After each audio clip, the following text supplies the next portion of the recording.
Hello viewers, స్పెషల్‌గా మన ఆడవాళ్ళమైతే శ్రావణ మాసం, కార్తీక మాసంలో అయితే మెట్టెలు చేయించుకుంటారు. సో, నాకైతే ఆ మాసాలు తర్వాత చేపించుకుంటున్నాను. ఎందుకంటే టైం కుదరలేదు. ఇంక ఈరోజు మంచి రోజు అనేసి అయితే మెట్టెలకెళ్ళాను చేపించుకోవడానికి. అద్దె తులం అయితే తీసుకున్నాను. అద్దె తులం వచ్చేసి 472 రూపీస్ అనమాట. ఇంకా నేను అక్కడి నుంచి బయలుదేరి ఇంకా వేరే షాప్‌కైతే వెళ్ళాను మెట్టెలు చేపించుకోవడానికి. ఇంకా 20 రూపీస్ కొత్త కాయిన్ ఇచ్చారని చూపిస్తున్నాను. ఎంత బాగుంది కదా! ఇంకా అక్కడికెళ్తే ఆయన మళ్ళీ ఒకసారి తూకం వేశారు. పాతవి కూడా అన్నీ. ఇంకా చిన్న చిన్న వెండి పీసెస్ అయితే ఉండేయన్నమాట కాళ్ళవి. అవంతా తీస్తే 2½ అయిందనమాట. ఇంకా మమ్మీ వచ్చాక సైడ్ మెట్టెలకైతే డిజైన్ చూస్తుంది. ఒక చిన్న ఫ్లవర్ అనమాట. చాలా బాగుంది అది కూడా. ఇంకా ఆయన మెట్టెలు రెడీ చేసే వరకు మేమైతే చిన్న షాపింగ్ చేసింది. మమ్మీ వచ్చింది కాబట్టి ఇంకా రెడీ అయ్యే 1 అవర్ అయితే పట్టింది అక్కడ షాపింగ్‌లో. ఇంకా అటెళ్ళి మెట్టెలైతే రెడీ అయ్యాయని కాళ్ళలో తొడుగుతున్నాము. సో, ఆయన మన కాళ్ళు పట్టుకుంటాడు అంత పెద్దాయన కాబట్టి మళ్ళీ ఆయన చేతులైతే మొక్కాలి.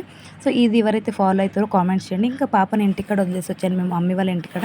తనని తీసుకొని వెళ్ళిపోతున్నాం. కామెంట్స్ చేయండి, నచ్చితే మెట్టెలు ఇంకా సబ్స్క్రైబ్ చేసుకోవడం మర్చిపోద్దు. ఉంటాను. బాయ్.